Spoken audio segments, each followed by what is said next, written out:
what's about to trigger this personal power cycle in that weird, strange word, right? Date night. Okay. Now let me bust your bubble. Okay. Real quick. Let me bust your bubble. It's too late for this. This is the wrong timing for this. Boom. That's not going to work. Okay. What you need to first of all do is recognize, acknowledge that you do have uncertainty. That's the same thing that will trigger this whole thing. Okay, that's the state, that's the reality. Again, if you don't acknowledge the state of your marriage at this point in time, this is why over here we fix broken marriages, period. Okay, we don't do back and forth with people who are confused with the state of their marriage. We fix broken marriage. It's that simple.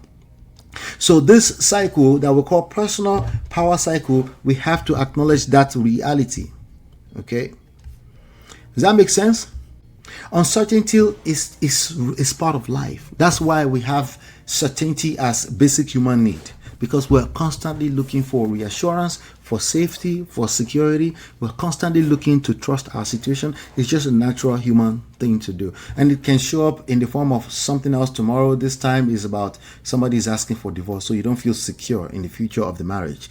In the nearest future, it could be something else, right? So it matters. Okay, so I'm not giving you a trick for making uncertainty disappear from life.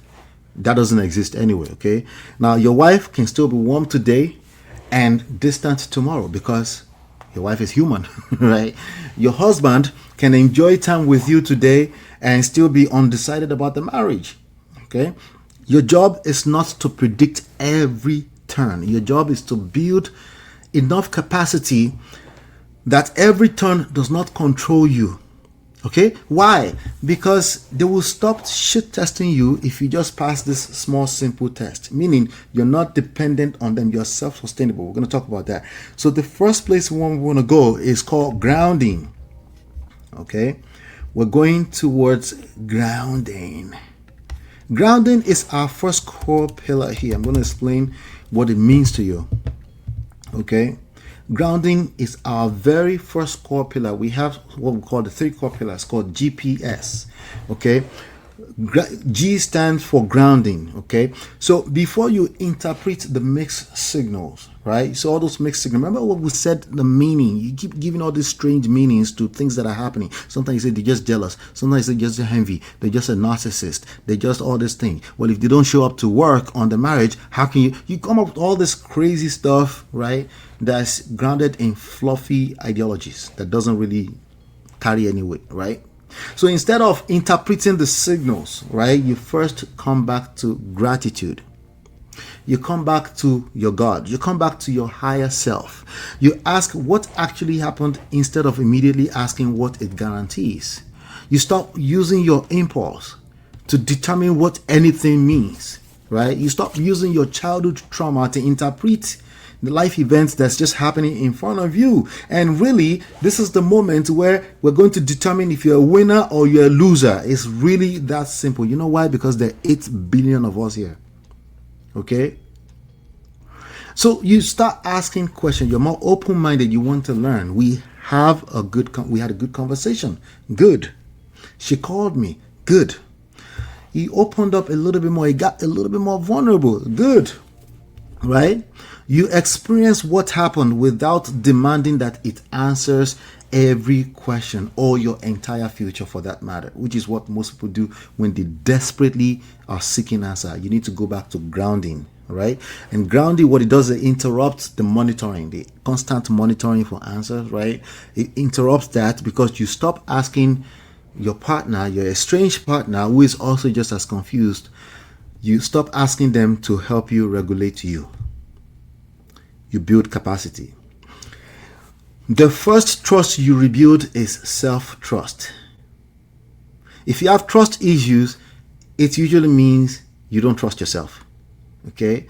You see, it becomes, I can handle this moment, even without knowing what happens next. Well, first of all, as a fact of life, nobody knows what's going to happen next, because there's no guarantee in life, right? But winners know that. But losers are always looking to fix that. Right, as opposed to learning how to read in real time.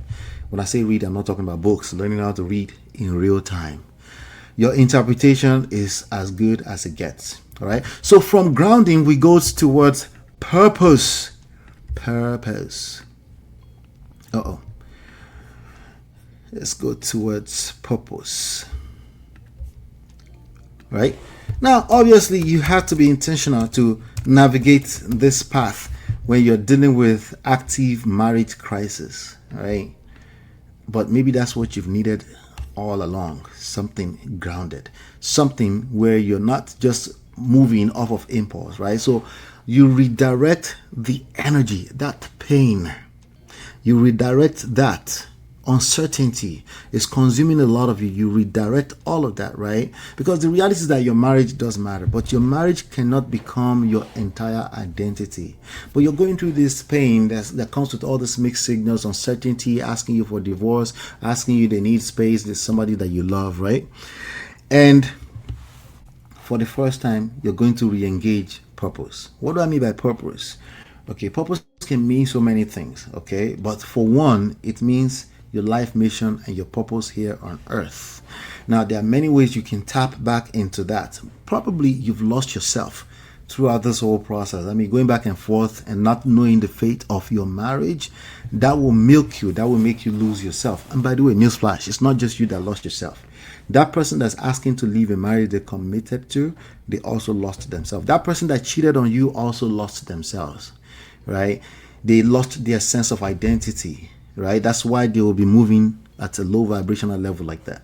So your work now needs to matter. Your children now needs to matter, right? Not as an excuse to stay in toxic marriage, by the way.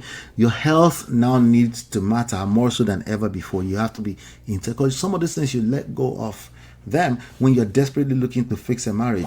Your business, the business you've always wanted to start, or that business that you've kind of left on the sidelines because you were dealing with personal issues, right? Your life mission and purpose, your personal growth matters, right? So the client I was talking about earlier on, right, she had a real practical decisions approaching, okay, like children's school, children's going to college, housing, all kind of issues happening at the same time while the relationship remained unsolved. So imagine the level of uncertainty that comes with that, right? She also had a life that still required her participation. Like you still have to wake up every day. Oftentimes you have to go to an actual job, right? And people looking at you at work, they don't know what's going on with you, but they can feel it. They can feel your spirit, right? Now, purpose is not pretending that you don't care about reconciliation. That's not what it's about. It means you refuse to put your entire existence on hold while waiting for someone else to tell you the fate of your marriage. Okay, that's what it means. Okay, it means for the first time, probably since you started this marriage, you're being intentional on actually discovering yourself. Speaking of self-discovery is the next output from this process. Okay, this is the first time you're discovering self. Don't let anybody deceive you. Do you understand? You don't self-discover with respect to marriage outside of marriage. You went through this pain, right? Because there's a purpose behind it. Do you understand? There's a purpose, right? There's something that you needed to learn, and we're going to talk about that.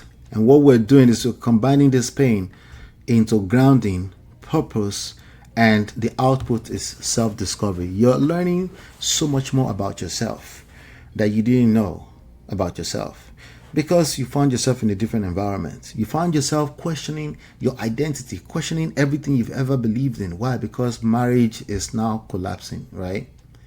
So now the investigation, all the monitoring, all of that will change direction. Instead of asking all day, why is my wife doing this? Or why what does this mean now, right?